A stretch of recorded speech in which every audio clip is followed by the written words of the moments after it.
falou. Aqui quem fala é a Clube Motion. Sim. Deixa eu anotar isso.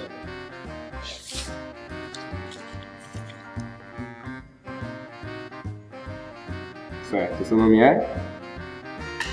Pensei que o senhor tinha dito BP. Ah, o senhor disse? Bem, é um nome bonito. E do ponto de vista das relações públicas... Não estou sendo espirituoso. E eu estou escutando. Sim. Ok, continue.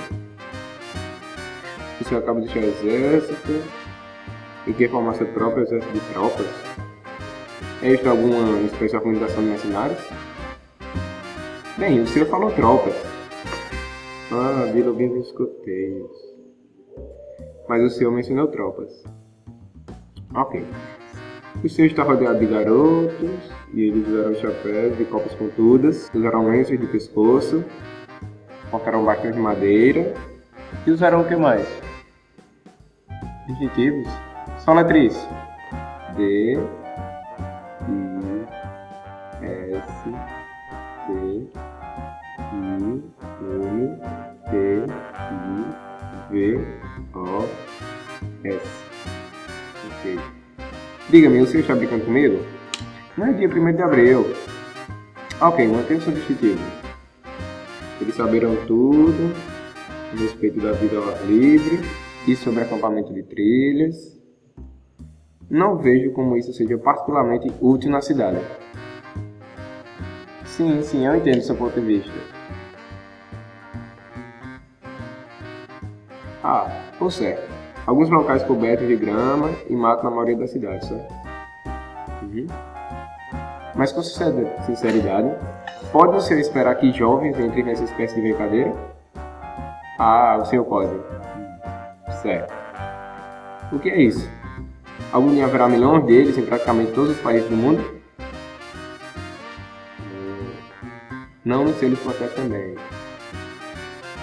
Bem, preciso dizer que admiro muito o que você está fazendo. Quero dizer também, com muita convicção e sinceridade, que essa ideia possivelmente não dará certo, de maneira alguma. Ok. Ligue-me quando o senhor voltar à ilha de Browser, ou de onde quer que esteja, e então podemos. O quê? O que foi isso?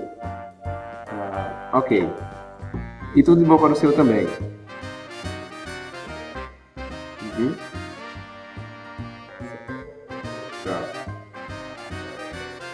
Só que me faltando. Daqui a pouco o Santos Dumont dizendo que tá voando lá em Paris.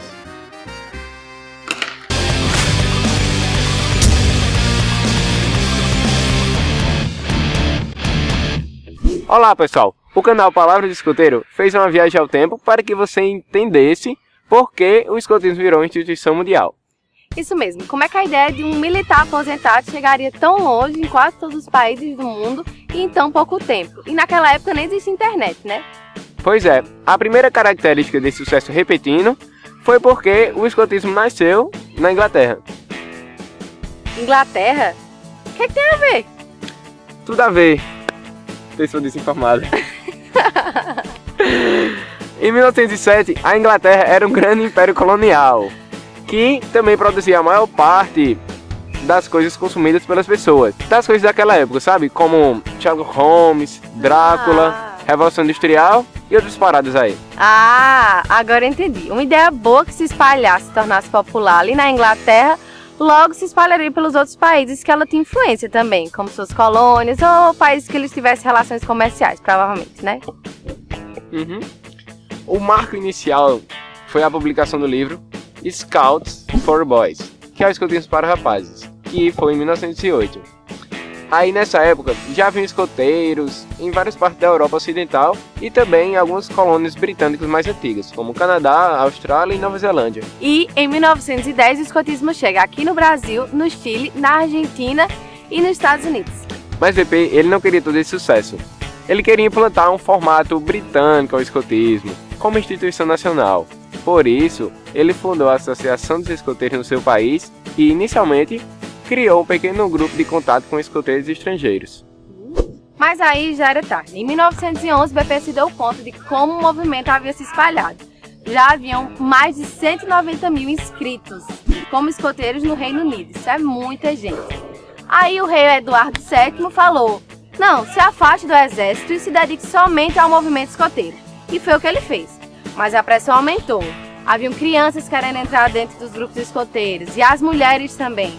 E no meio disso tudo, bum, veio a Primeira Guerra Mundial. Tudo de uma vez só na cabeça do velho BP. Mas em 1920, já sem guerra, BP organizou a Associação das Moças, Guide Grove. E no mesmo ano, publicou o Manual do Lobinho. E logo em seguida, cedendo a pressões internacionais, aceitou sediar o Acampamento Mundial dos Escoteiros, mais conhecido como Jamboree. Mas o importante mesmo foi 2 dias antes desse Jamboree. Ocorreu um evento só de representantes dos países inscritos no acampamento. E lá eles debateram vários assuntos e foi bastante importante para essa questão de relacionamento entre os grupos escoteiros mundiais. Nessa reunião, BP expôs a ideia de formar um comitê internacional com as pessoas que estavam presentes para debater assuntos mundiais de escotismo e fazer com que essa conferência acontecesse a cada 2 anos. Então, ele também falou para que os eleitos para esse comitê internacional fossem passar a representar o escotismo mundialmente. Sem essa questão de estado, fronteira, não existia mais isso, era todo mundo por um mundo só. A primeira sede do Escritório Mundial do Escotismo foi em Londres mesmo. A segunda conferência ocorreu em Paris e a terceira, em 1924, na Dinamarca, junto com o segundo Jamboree Mundial. Em 1926, em Kandersteg, na Suíça, foi inaugurado o primeiro centro escoteiro internacional. E lá em Kandersteg também foi onde aconteceu a 4ª Conferência Mundial. 3 anos mais tarde, BP celebrava os 20 anos do escotismo, junto ao terceiro Jamboree Mundial, que teve a participação de 50 mil pessoas de 69 países. A partir daí, várias instituições começaram a se interessar pelo movimento escoteiro. E uma das maiores incentivadoras disso tudo foram as igrejas cristãs, na década de 30. Inclusive, aconteceu uma audiência entre BP e o Papa Pio XI durante esse processo todo. Mas o velho BP já não tinha mais o ritmo de antes. Mas ainda participou das conferências da Hungria, Áustria, Suécia e Holanda. Viagens mais longas só se fossem assuntos muito importantes. BP ainda interviu na Itália com Mussolini, que proibiu o movimento escoteiro lá. E ainda negou um registro de uma associação que tinha lá, que estava querendo colocar algumas táticas militares e que fugiam totalmente do que é o nosso movimento. Isso foi na Alemanha. Ainda assim, ele teve suas últimas contribuições para o escotismo, com o livro Road to Success, Caminhos para o Sucesso, e também teve uma autobiografia chamada Lessons from the Diversity of Life. A década seguinte seria a prova de fogo para o movimento escoteiro. Iniciava-se a Segunda Guerra Mundial e em 1941 BP morreria no crime. Durante a guerra, o escotismo foi praticamente esquecido. Depois da 10ª Conferência Mundial na Escócia em 1939, somente em 1947, a reunião mundial voltaria a acontecer na França. A mesma coisa aconteceu com o Jamboree. A comunicação foi quebrada naquela época e não se sabia se o escotismo iria sobreviver. Tem média que ao menos em 11 países nós deixamos de existir. Mas assim, não pense que nós somos esquecidos. O censo de escoteiros no ano de 1947 já era de 4 milhões, o dobro antes da guerra. Naquele mesmo ano, aconteceria o 6º Jamboree Mundial, o Jamboree da Paz, e o primeiro ser o nosso fundador. Naquela conferência, ficou decidido que o título de chefe mundial escoteiro não seria dado a mais ninguém, ficaria com o próprio BP, pela sua contribuição ao planeta com o método educativo escoteiro para todos os jovens. Mesmo com a grande expansão do escotismo, até por volta dos anos 70 e 80, o movimento sofreu algumas alterações pelas associações nacionais, por interesses políticos e econômicos. Estávamos na Guerra Fria. O mundo estava dividido entre capitalismo e socialismo.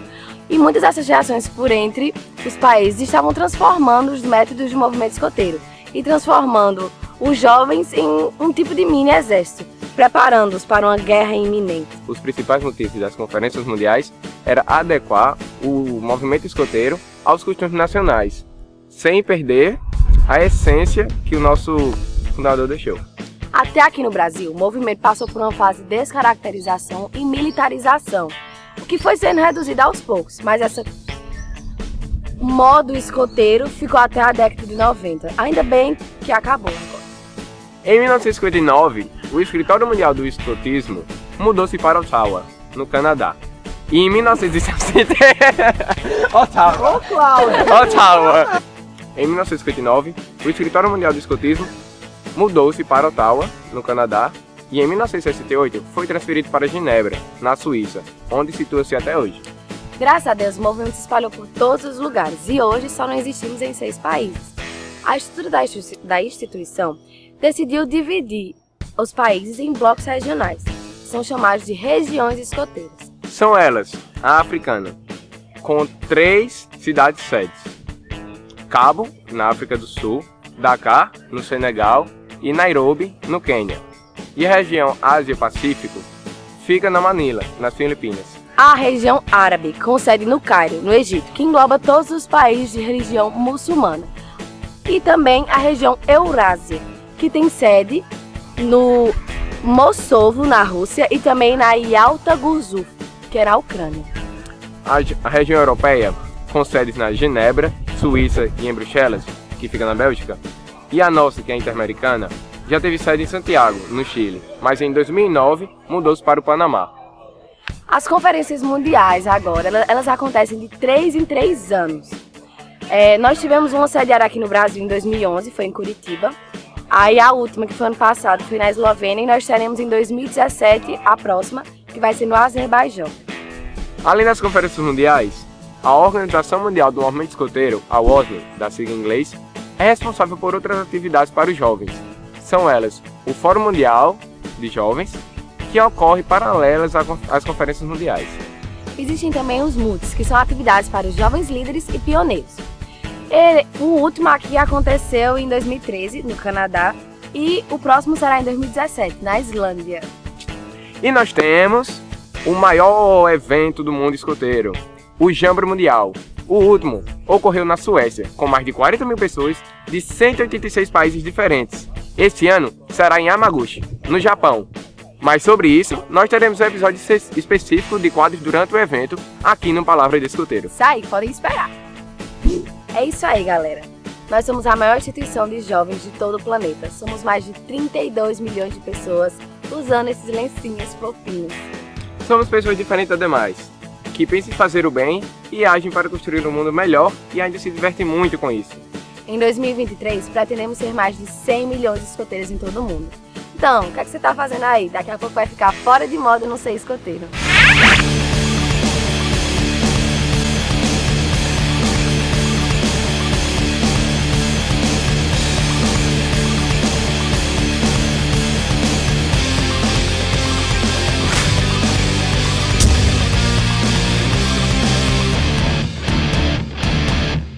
Sofreu algumas adulterações por conta...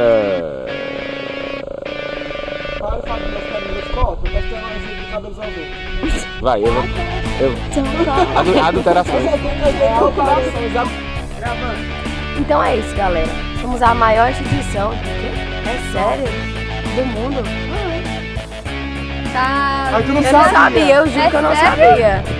Tá. Então, você que tá aí pensando em nada, vamos já.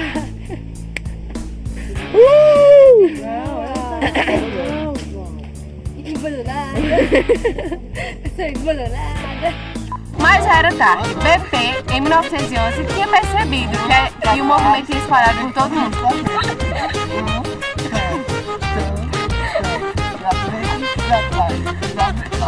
Já fechei na pessoa.